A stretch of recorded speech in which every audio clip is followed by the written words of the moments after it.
Good afternoon. I'm Adam Myers, the co-director of this Health in the Public Interest Master's Program with Adrian Fu Berman, MD, who is also on this call. And we are very pleased to um, have this talk today on a very important topic by Martha Rosenberg, a medical journalist, I guess is a good way to put it, and or author, but there'll be a formal introduction um, momentarily. But in the meantime, I want to tell you a little bit about our program. Our program is a program that looks at the social determinants of health, all of the non-medical determinants of health, and promotes the students to enter into advocacy and change as opposed to fit into the routine world of public health. And so we anticipate that they'll have a lot of active discussion about this kind of hot topic that we're bringing you today.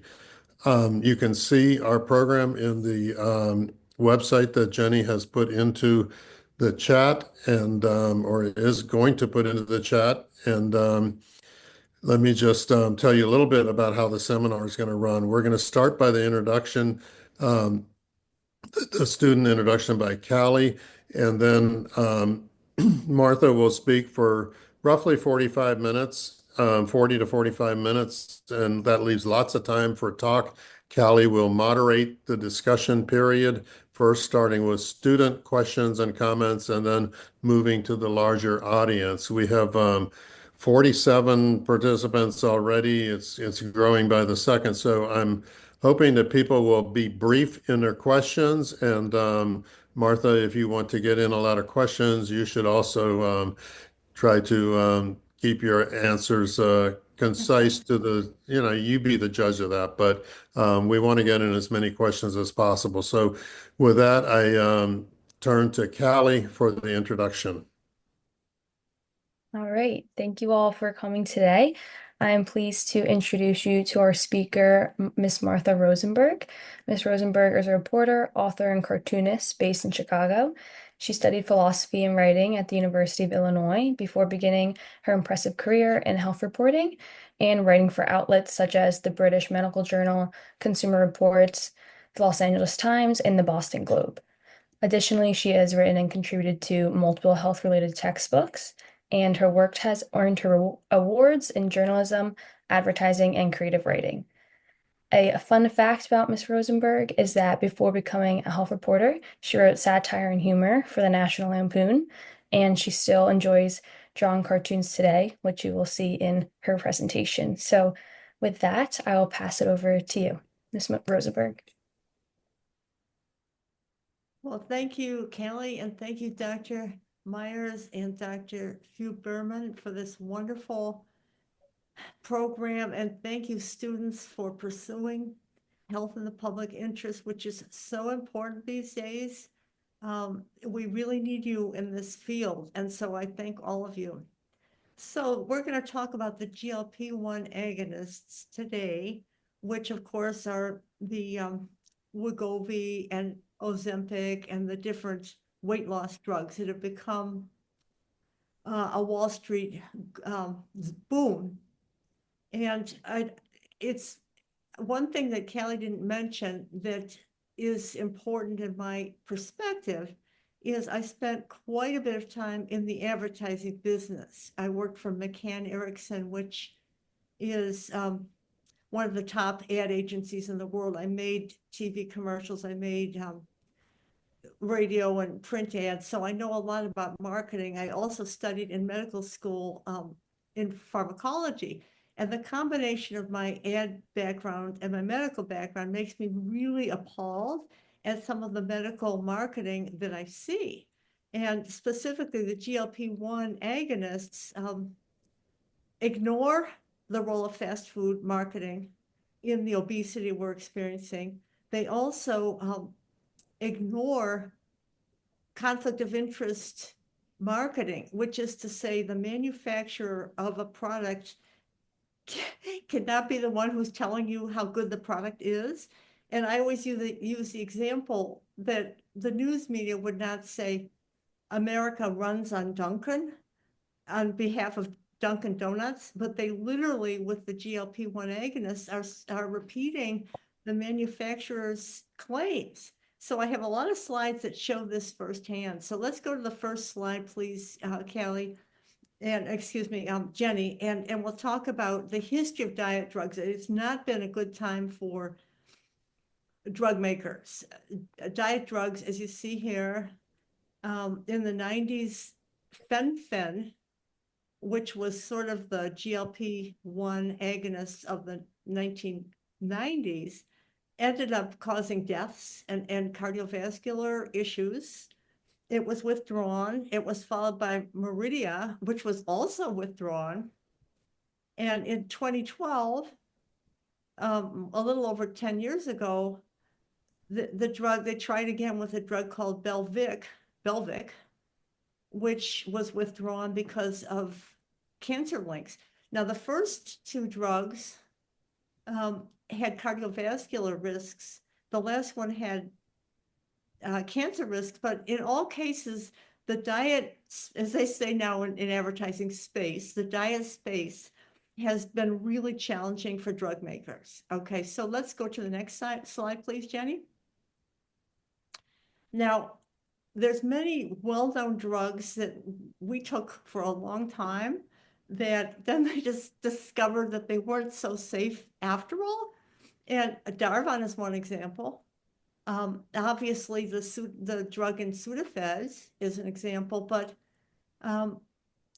probably drug makers' worst hour in the recent years would have been Vioxx. Vioxx received marketing very similar to GLP-1 agonists in the sense that it was everywhere. And they thought, they being the drug makers, that they had a super aspirin, a new blockbuster that could address pain, and they had celebrities advertising it. It was a huge boom for drug makers in Wall Street, and it was withdrawn in 2004.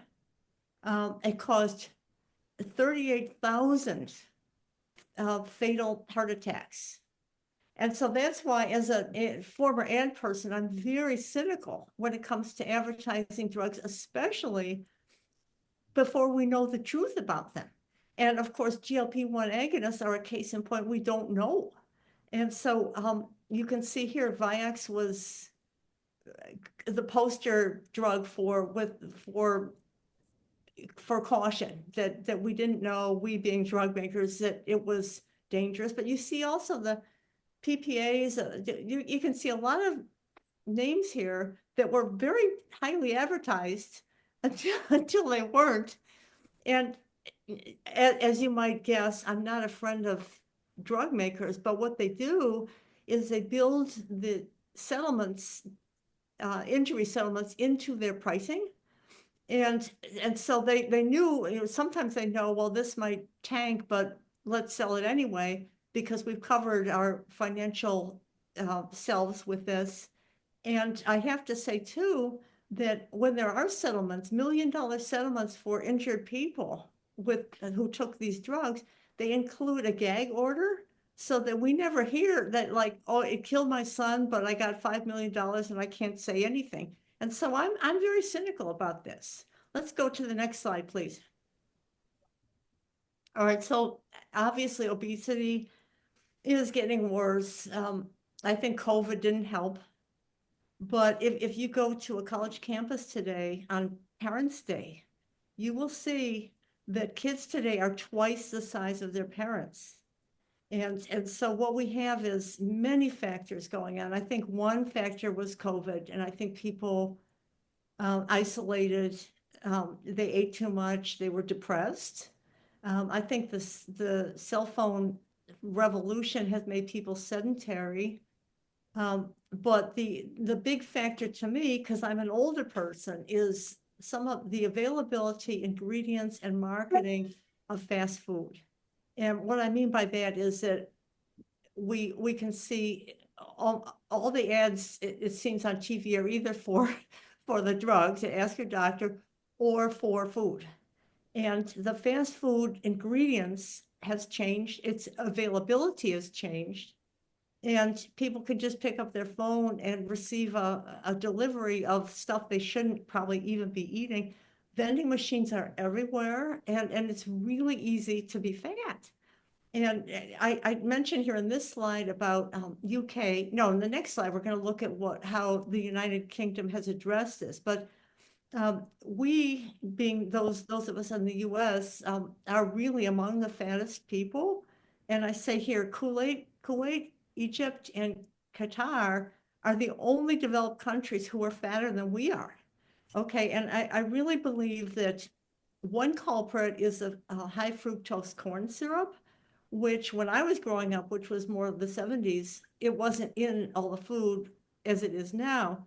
You also have forever chemicals and endocrine disruptors, which are lurking in all kinds of food products, and they add the weight too. So what we do have an obesity epidemic.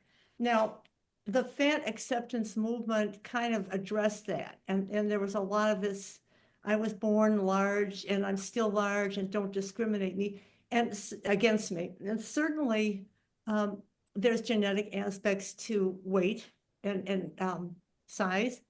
However, I would say that many people now are really victims of the fast food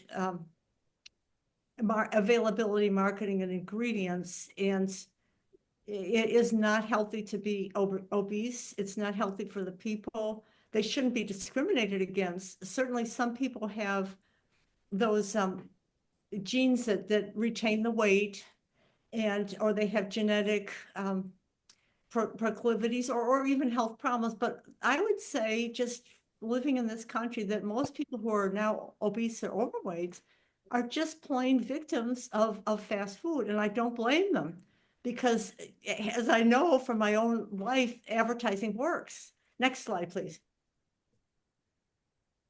So I'm really against junk food advertising, because I discovered, and this is, excuse me, this is not well known, but in UK, which is kind of parallel to us, it is banned. And because they don't want to become as obese as the world is becoming. And consequently, in 2019, UK banned junk food ads on all their commuter rails and buses and taxis and outside the stations. More recently, UK banned TV ads for fast food and all online fast food ads. Fast food, or let's say junk food, high sugar, high fat, high salt food, which nobody needs it. And so it's interesting to me that we don't even hear about UK banning this advertising, because it could set a precedent. And I've often said this, having been in medicine and in advertising, that we don't hear a lot of negative drug news from news stations, because all of their advertisers are drug makers. And that includes even the 60 Minutes and the different news magazines. They're all funded by, and certainly the 6 o'clock nightly news and the Super Bowl, they're all funded by drug makers. So you're not going to hear the negative. So so as I say, the UK knows what they're doing, even if we don't, and they don't have the obesity we have. One more thing that I didn't mention in the beginning is, to me, it feels really wrong to prescribe a very, very expensive pill for the results of big food marketing. How, in other words, if you're overweight, take this pill. How about address the cause of the overweight and get big pharma out of there? Okay, next slide, please. So the GLP-1 agonists were originally diabetes drugs, and now they identified a weight loss benefit pretty recently. They're very, very expensive. So we're hearing battles between insurers and Medicare, because people don't want to or can't pay $1,300 a month which is more than some people's rent or mortgage for these drugs. So there's coverage issues. They're very expensive. And so there's issues about coverage. And recently, as I was talking to Dr. Myers about, there was a shortage, which we have to wonder if this was deliberately calculated, but people couldn't get their GLP-1 agonists, and so the compounders came up with their versions of these drugs, which makes you wonder, are the drugs really so overpriced if compounders could do it? And there's a real battle for the market, and it's a huge market. I don't have a car, so I ride the commuter trains, and unlike England, we have ads, of course, for the food, but we also have ads for these weight loss drugs. The GLP-1 agonists are extremely lucrative, and Novo Nordisk, who I have to admit, I had not even heard of them until these weight drugs. But they're located in Denmark, and their capitalization is larger than the whole country. I saw a statistic that the GLP-1 agonists are now amounting to $400 billion a year. So this is an index of advertising, marketing, fast food, and how obese people have become, and also probably how much we do revere thinness. Nobody wants to be overweight if they can help it, but this is sort of a man-made or culturally made problem here. So let's go to the next slide. Okay, now the GLP-1 marketing. Here's where I get on my soapbox, because when I was in advertising, and I also wrote a little bit of public relations, your source of benefits cannot be the company that made the product. That's just a conflict of interest. It's an insult to the consumer. And yet, when I look at the benefits that I've seen for the GLP-1s, which include heart and stroke risk reductions. They include reduction of alcohol craving, even reduction in lipid and cholesterol, painkillers. Now they're marketing it for Alzheimer and menopause and kidney health. All of these alleged benefits are asserted by the manufacturers of the GLP-1 agonists. And and not only is that outrageous, what to me is really more outrageous is that news outlets repeat these funded messages as if they're news. And that I wonder sometimes, are news outlets now just using AI to repeat what the press release they got? Because you'll see in the slides to come that all these allegations of benefits, and they may be benefits. I personally believe it's too soon to know, and I don't think they should be funded by interested parties. But all this stuff is very premature, and the allegations all come from the makers. So of course there's a whole social media aspect. I have here a photo of Oprah Winfrey and Whoopi Goldberg, who both debuted themselves after GLP-1 agonists, and this is not the answer, in my opinion, to fast food. And we'll talk a little more about addiction. And there's a good reason why these drugs are not the answer to our obesity. It has to do with the fact that when somebody stops them, the weight comes back, and the weight comes back worse and more fat. And while somebody's on them losing the weight, and this is scientifically documented, they lose more lean muscle. So do we really want, how about we get McDonald's off the TV set, So, but anyway, getting back for a second to the marketing, it's very incestuous. And let's go to the next slide. Okay, now some of the marketing is deceptive. Okay, you see here, these are some of the benefits that have been cited, and they could be true, but I don't want to hear them from the people who made the drugs.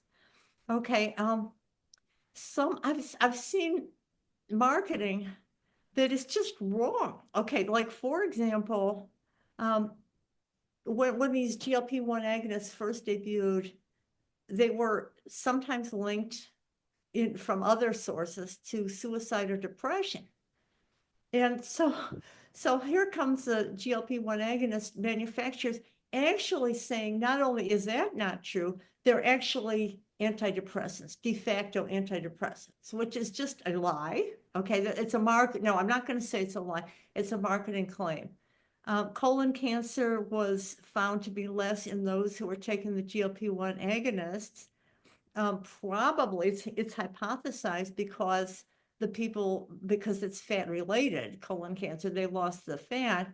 But I saw at least one article that claimed that it treated cancer, not just prevented it, but treated it. I mean, the allegations coming out of medical marketing are just shocking. And then the last one, there is several vision related harms with possibly linked to the GLP-1 agonists.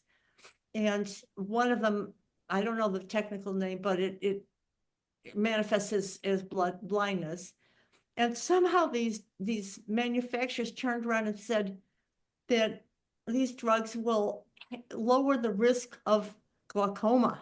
Okay, so it's amazing to me how turned around. Not only is there's a lot of damage control, which we'll look at in a second, but how these claims they're unvetted. They're not vetted by the medical infrastructure, and they're not vetted by the news stations. And I also could add, I do read the medical journals every week, and it feels to me like so much advertising has been lost to TV that they're now running manufacturer or a drug maker funded pieces that for money that once they would not have run. And when I say they, I mean JAMA and New England Journal of Medicine. They'll just run a research piece unabashedly saying this was funded by Pfizer. And I can remember when that would not have been done.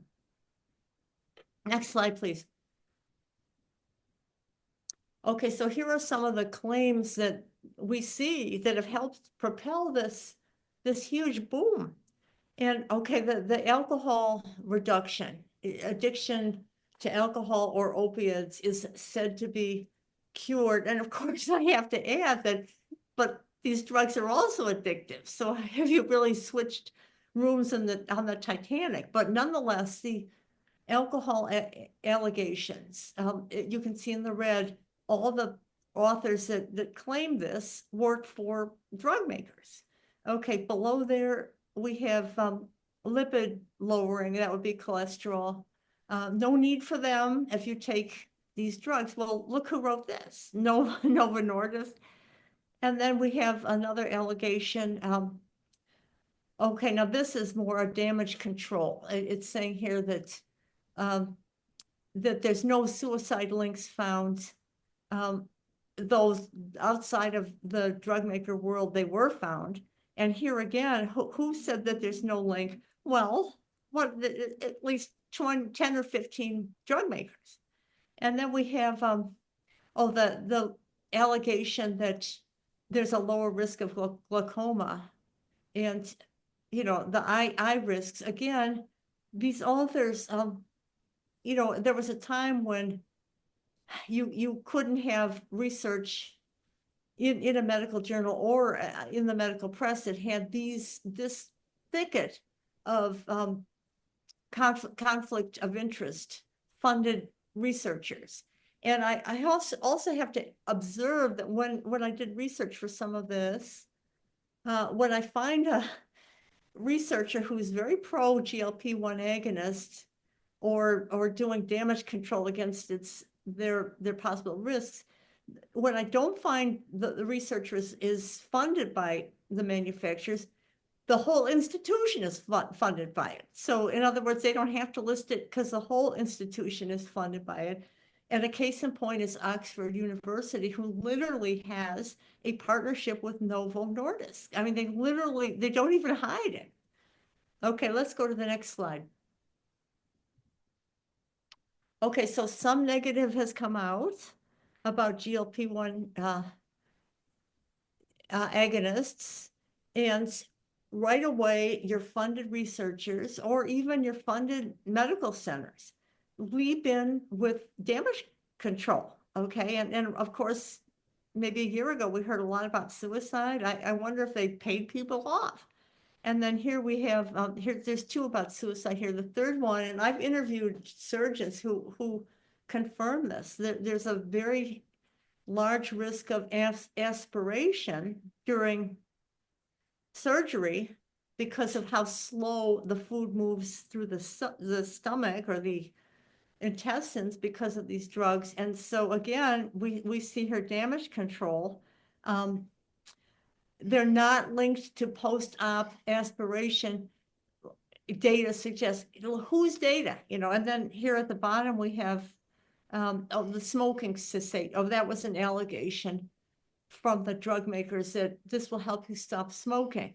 And here you can see the Oxford is literally co-located with Novo Nordisk, and they were a big source of the smoking allegation. And also I have to say that some of the trials, and clinical trials are usually funded by drug makers because they're just so darn expensive, and they take a long time, and you have to have post-marketing also to see how these people fare in 10 or 20 years. But the clinical trials, as I was beginning reporting, you couldn't really claim a benefit or an outcome because you just don't know yet. Nonetheless, as soon as these Novo Nordisk had two select trials and step trials, and as soon as results began coming out, they claimed they were marketed as benefits. And the heart cardiovascular heart and stroke benefit that we've heard for a long time, and it could be true, but it came from a Novo trial. And I just believe that's a little premature, and it's a little too funded to be a household belief. Next, please. Okay, so now we're getting toward the end of this here as far as my slides go. And I would say some of the take-home messages are that the GLP-1 agonists are not a cure for obesity, that they must be taken for life. If they're not taken for life, the fat comes back, the weight comes back.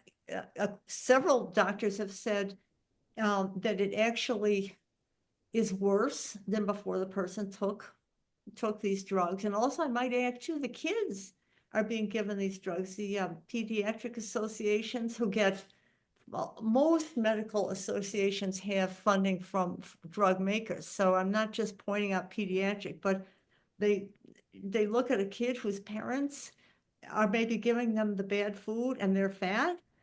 They're not suffering from a deficiency of GLP-1 agonists. They're suffering from a bad food environment.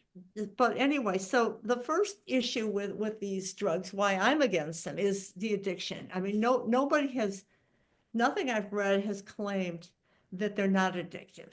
I've not read anywhere that I stopped and I'll be thin forever and I don't need the drugs. That's not the case. Even the makers admit that these drugs are supposed to be taken for life. So that's the first thing. The second thing that I mentioned is that they cause, and again, the drug makers admit this, they cause loss of lean muscle. Okay, so there's one company that actually founded itself just to address the loss of lean muscle because that supports financially these drugs. So I can imagine that that would pay for itself. If you make a drug that enables somebody to be thin on GLP-1 agonists without losing muscle, well, you've got a great pathway there. So we have that. The costs of these drugs is another drawback. Obviously, if insurance covers, people pay less, but then those of us who aren't taking it pay more, so the whole thing, it's like there are so many drugs we now see advertised these days and push that are 3 and 4 figure drugs, digit drugs. There's the cancer drugs, the biologics, there's Congress has met over what has happened to the cost of drugs. And if I were a drug maker, I'd say, well, we can get it. If we can get it, that's what we're going to charge. But the cost is just obscene for somebody who, we look at $1,300 a month. That's some people's rent. So the cost and the addiction are the two first drawbacks I would mention. And then the next drawback would be some of the health effects that we're seeing that have been really documented. Of course, the surgery risks. Thyroid tumors is so true that it's actually in the prescribing information. They say, if you have a family history of thyroid tumors, don't take this drug. Well, okay, but so that's documented by the drug makers. Pancreatitis, gallbladder, again, these are what I've listed here are all on the prescribing information. Recently, I would say the last week, I read about hair loss. I guess that, maybe if you want to lose muscle and your face becomes too thin and you lose your hair, but you're thinner. I mean, it's maybe a trade-off. Retinopathy that's also correlated with diabetes, but it's a very major risk for these drugs. It can result in vision loss. So there's again, to just recapitulate here, these drugs are marketed too soon to know their long-term effects, though the drug makers may have built in lawsuits against that. They're irresponsibly marketed for benefits that only the manufacturers have proven or cited. They're not proven by other sources. And then lastly, and I think is so important, nobody in the US is addressing fast food advertising. And what we're seeing on TV is fast food here, ask your doctor here. We have a culture built on big food and big pharma. And no, I've seen in a lot of medical journals that address this, they say, well, we should look more at diet, exercise, lifestyle, certainly with the really big obese people. But nowhere have I seen, and I've looked for a year now, mentioned in our journals about let's look at the advertising. And UK has said, no, that's it. We're not advertising this stuff. It's making people huge. And it's selling these drugs that may make them more unhealthy and make a lot of raise everybody's healthcare costs and make a lot of money on something. It's almost like we create this obesity and then we sell you this drug for it. So that's kind of what I can stop here and see if people want to talk about these things.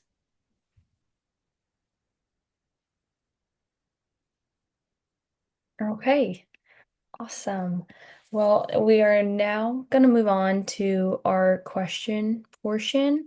So we're going to start out with letting the HAPI students ask questions, and then we'll move on to anyone else in the call who may have some questions.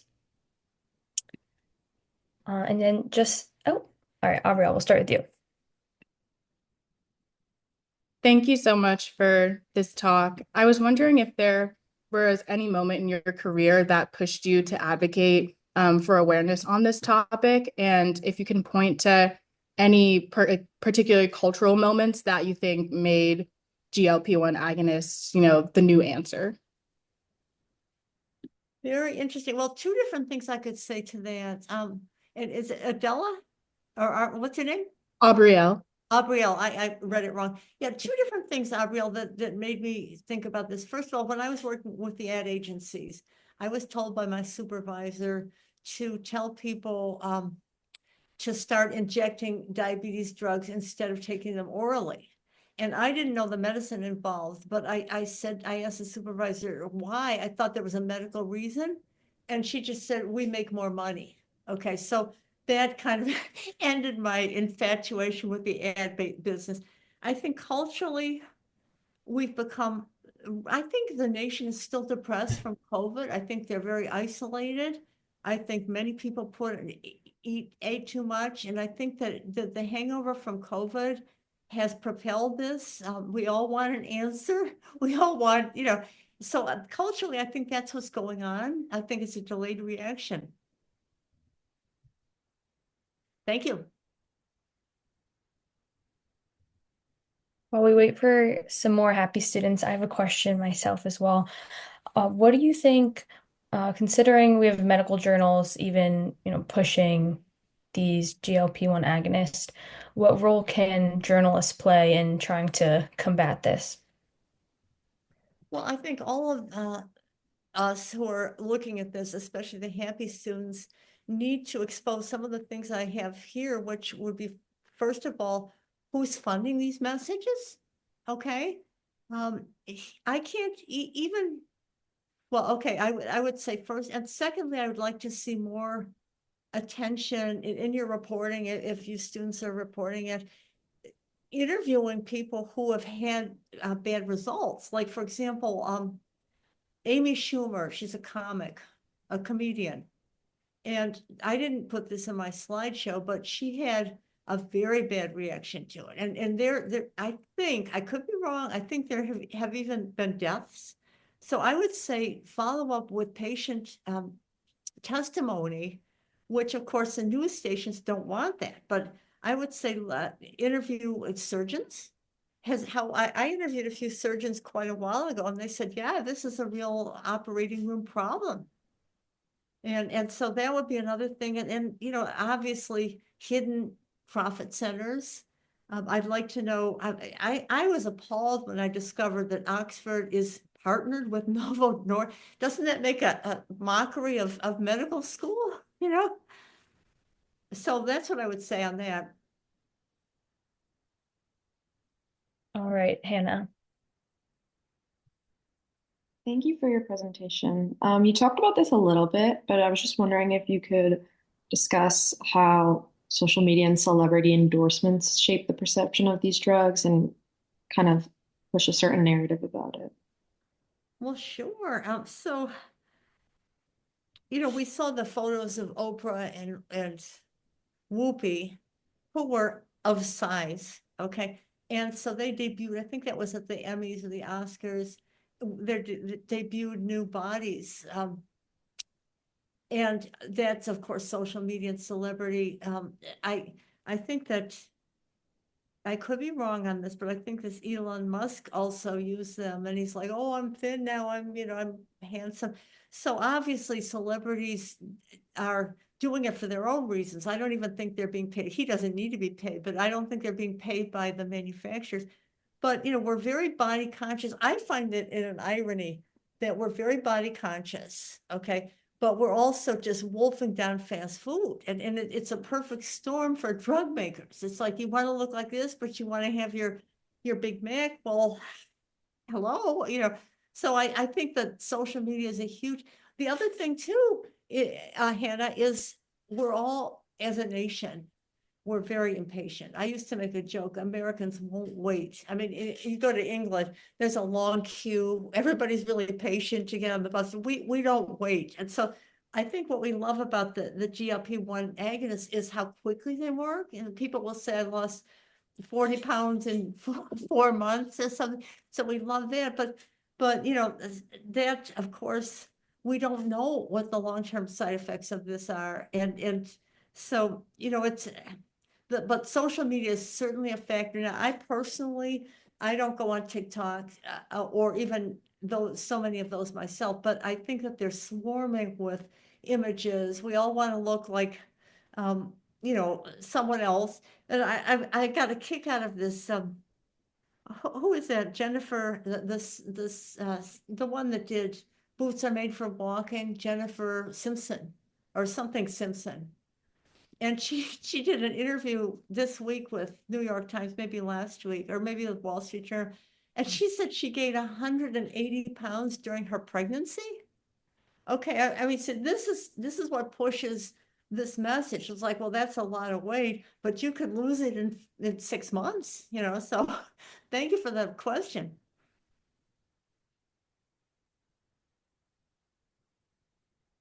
Okay. Doesn't look like we have any other happy students with a question right now. So we can go ahead and open it up to the rest of the audience. And if you just want to raise a hand, or you can also put your question into the chat. Thank you, Kelly. All right, Mr. Oldani. Yeah, hey, thank you. I really appreciated the talk. I'm over at the Jacobs Medical School in Buffalo, and I tend to agree with most of what you laid out here, especially from a cultural point of view.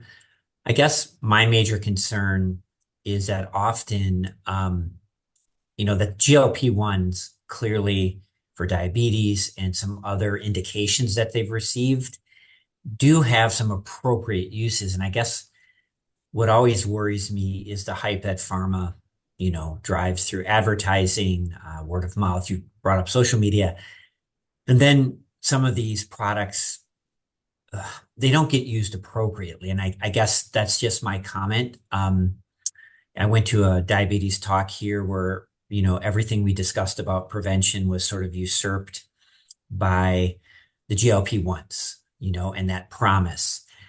And so I just think we're in a conundrum.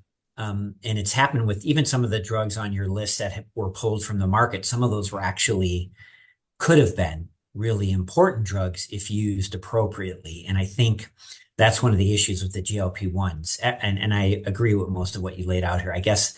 And I'm not even offering I'm a skeptic, a pharma skeptic for sure. But I don't know if you want to comment on that. Well, I do, and thank you. I think we could go back and forth on that because I remembered that there is a big danger in yo-yo dieting, like going on them, going off them kind of thing. And, weight loss, weight gain is not good for health. And the manufacturers have cautioned in their messages, marketing messages, don't go off, don't stay on forever, which they talk about the danger of yo-yo dieting. They also want to make the income from the drug forever. But I think that you're right in the sense that these are not wonder drugs. Anytime, we look back at statins, we look at the ED meds like Dr. Myers mentioned, we look back at the SSRIs, and they're often presented as wonder drugs. And how about in conjunction with lifestyle changes and mental health and everything else,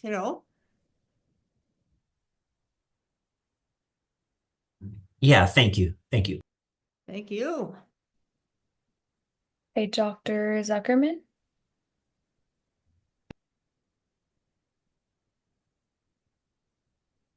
Thanks so much. Thanks for your talk. I'm Diana Zuckerman from the National Center for Health Research. One of the things I wanted to mention is that I agree with you, of course, about these conflicts of interest of who's reporting what.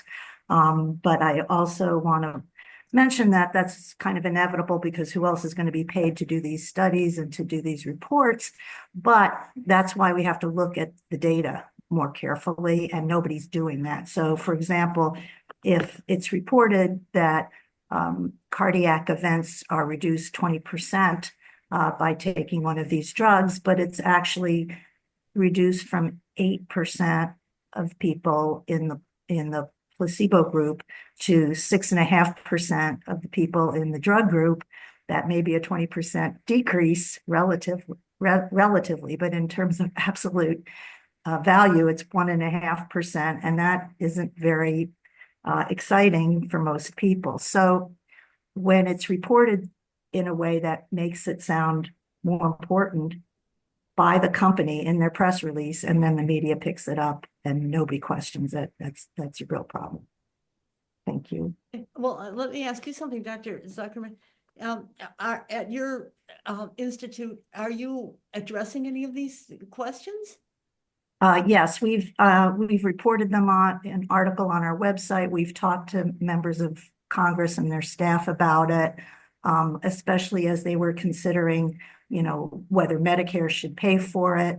We said, and the other thing is that these were people who took the drug for at least 2 full years, and most people don't take it for more than 6 months, or even in some cases 4 months. So yeah, we're doing what we can, but I've said this to reporters, and I don't think it's ever seen the light of day. So.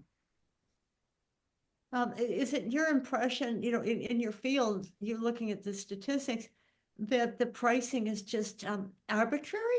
I mean, that's not R&D. What could justify those prices? Oh, I think all the prices for pretty much all drugs is arbitrary. It's what the market will bear. It has very little to do with what it costs to make them, as you can see, because other countries are paying, a fraction of what we're paying. Well, when they try to get Medicare to cover it, that's our taxpayer dollars. And so I can imagine that would be a big Congress issue. And you're saying we lost? We lost that war? Well, so far, but, I mean, for what it's worth, because RFK Jr. has said things against these drugs, it's possible that Medicare will change its decision. And by the way, I found out that the decision leaning towards covering the drugs was not made by the main Medicare coverage people at CMS.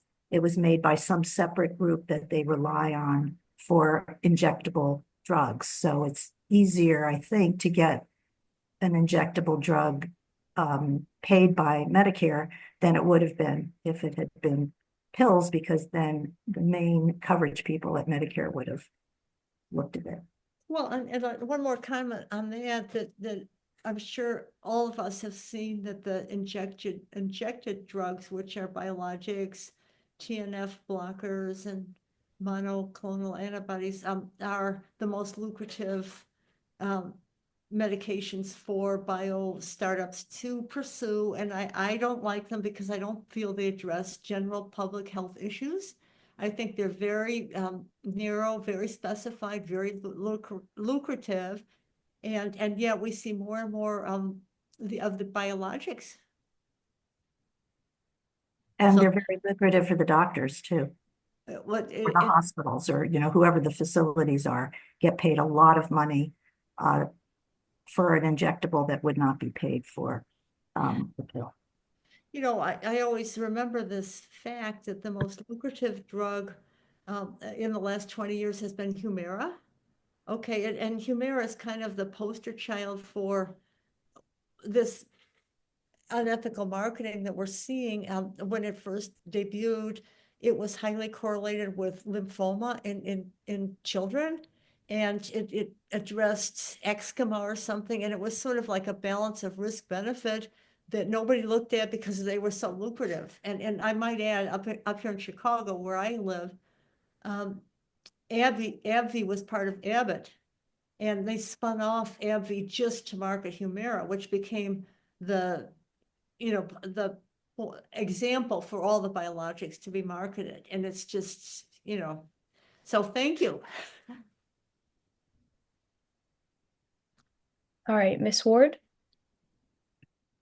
So much for this. I'm Dr. Jane Ward. I was a career ophthalmologist in the Air Force, and I have to say, when I saw the studies come out, it was ischemic optic neuropathy that came out of, I think, Mass Eye and Ear and Boston group with a fellow that I had done my fellowship with. I was absolutely horrified, and the fact that that didn't upset people, apparently, they just kind of brushed it under the carpet, I found absolutely horrendous. And I really applaud your talk today, but also your writing, because it's inconceivable to me that a drug that's this expensive and this poorly studied can be launched on the world the way it has been. It's just it's kind of the epitome of the worst example of all the problems that you mentioned. And I'm not clinically active right now. I'm retired, but I trained in lifestyle medicine after I retired from the Air Force. And the idea of helping people with education and behavior so they can take control of their health with proper lifestyle choices, healthier diets, healthier exercise is so much more gratifying to me than being mired in a drug-based part of medicine. I almost feel like the whole field in our country and in countries that can afford it have turned medicine into a group of drug pushers. It's very sad. So the work you're doing is wonderful. I appreciate it very much. Thank you. Well, thank you. Thank you. As an eye specialist, could you tell the group a little bit about the eye risks? Well, the only one I've read about is ischemic optic neuropathy, and that's basically like having a stroke in your optic nerve.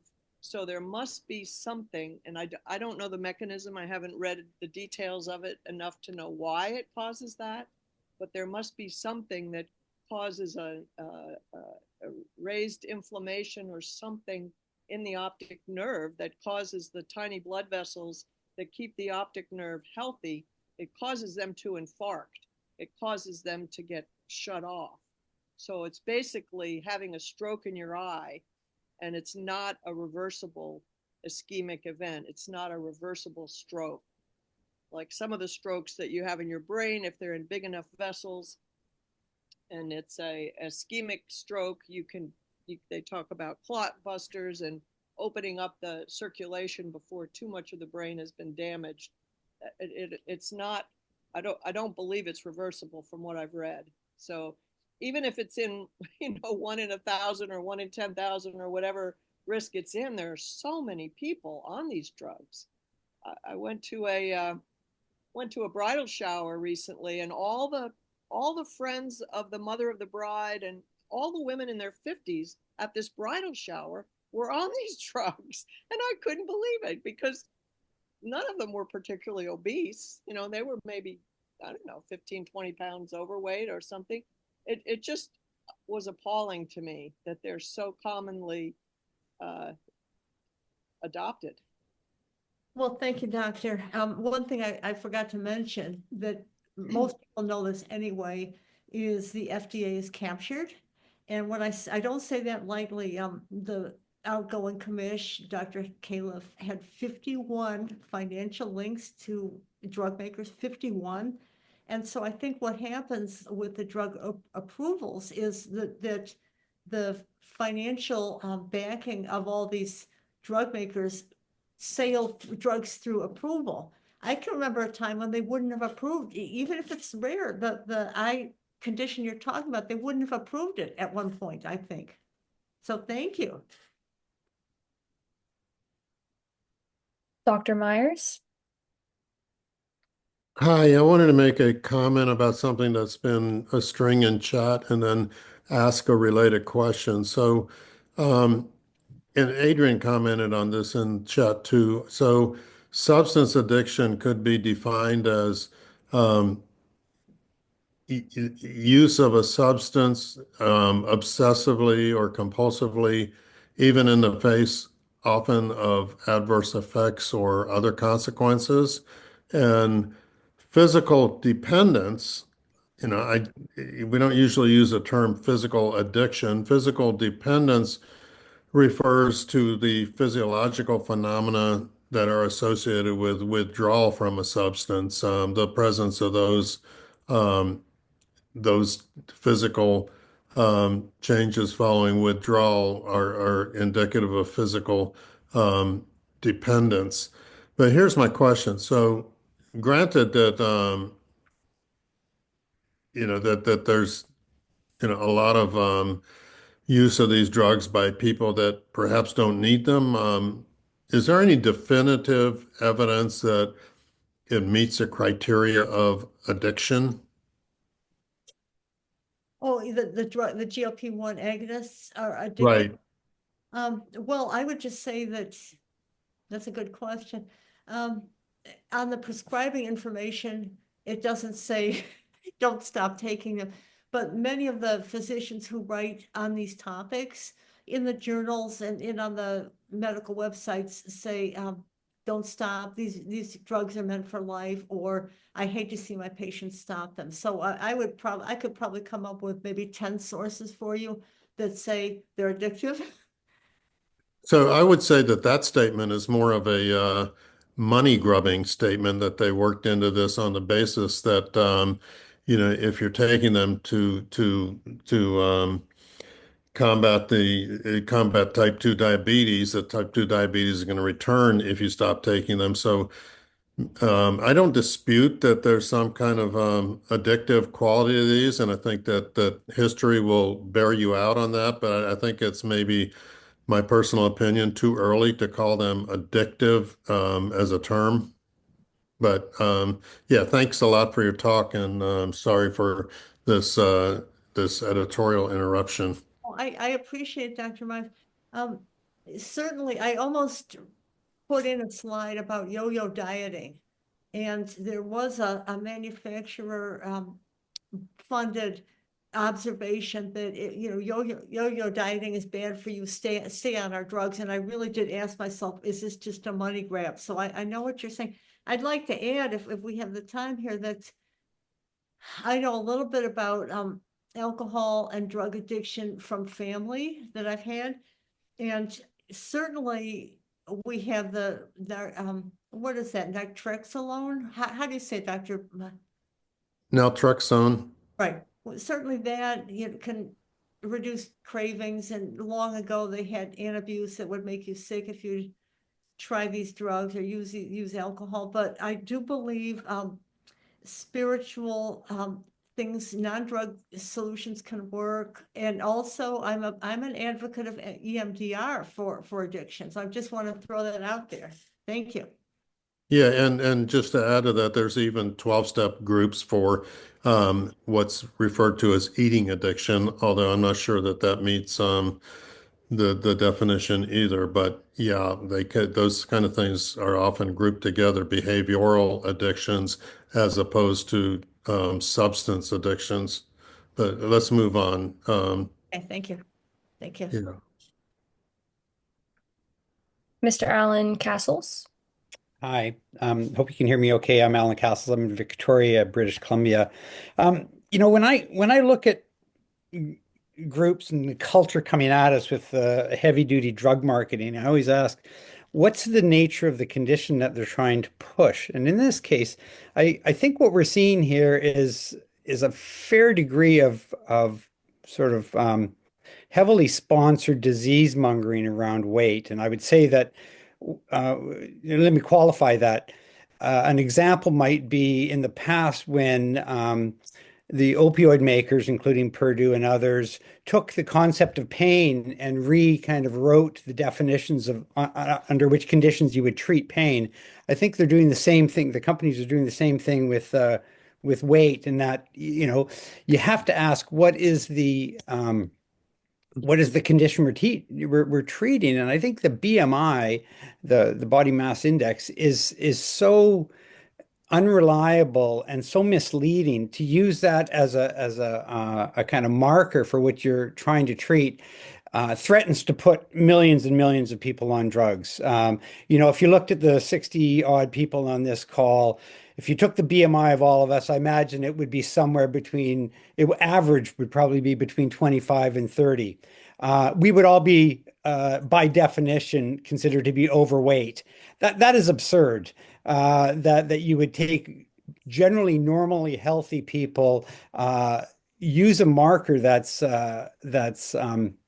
illegitimate, inappropriate, and then use that as a pretext for which you would prescribe lots of drugs. Anyways, for the journalism students here, I think the question you always have to ask first when someone's coming out with you with a heavy duty drug marketing program is, what is the nature of the disease? And in this case, very much, I think you would argue 90% of what would be considered to be the problems with weight is a cultural and a social thing, not a medical problem. you want to comment on that, Martha? Well, thank you, Dr. Cussell. Yeah, I think you're absolutely right. It's a all encompassing or easily applicable disorder. There's other ones too. You and I have spoken because we know each other of other disease monitoring, and I think that what drug makers look for is something that applies to everyone. So not just the obesity, but do you have trouble sleeping? Do there's so many examples of that, and people want the quick cure from you know well, it's a lifestyle thing, and I agree with you that many of us carry around excess weight.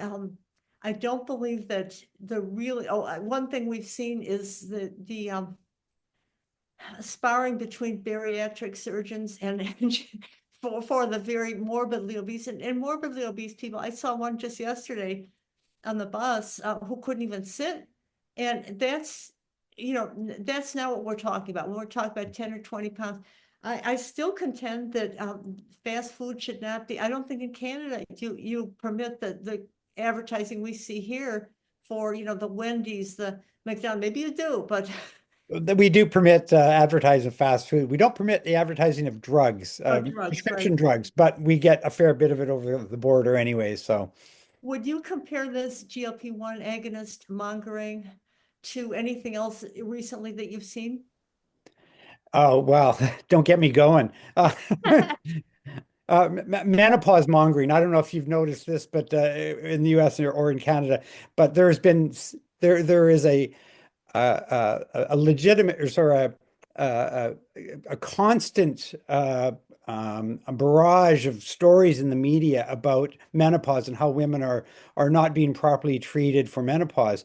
This is just, I think that's driven largely by the makers of hormone replacement therapy and others who have products to sell, that it's time that we have to, reassert women's rights and so on. And this is another great example of, I would call it menopause mongering. Yeah. Well, I agree with you. And Dr. Hugh Berman has written on that so well and so for such a long time. It's offensive to us as women. Okay, to be told that we're sick instead of we're healthily aging, but thank you for that. Thank you very much.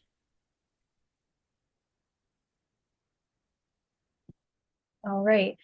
Well, we had a lot of conversation going on in the chat. Here's one that you've kind of touched on, but Miss Allison Crouch said, I urge everyone to think about why we culturally are so accepting of sacrificing our health and ignoring alarming data in favor of GLP-1s.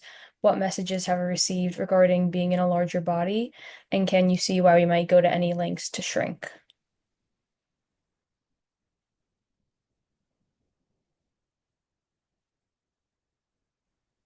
I would just comment one thing is that having a larger body, which it can be genetic and can be healthy, but it also can be linked to obesity related cancers. So it's not really a good path to go down. There is such a thing as healthy weight.